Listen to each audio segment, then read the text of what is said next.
Yan pa. Yan, ikot-ikot yan. Okay, go. Yan, ikot-ikot mo. Parang mag-ano ka ba? Bisikleta, pero kamay ang gamit.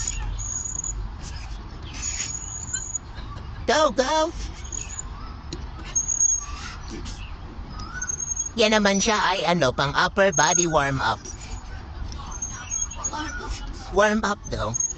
Rotate forward for 60 seconds and rest for 10 minutes. And then reverse for 60 seconds. Then rest uli ng 10 minutes. Ay seconds pala, not minutes.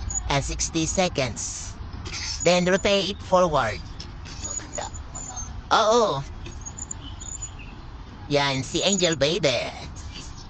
May isa pa doon yung lower. Ayan. Ito naman ay isa naka-wheelchairs, pababa.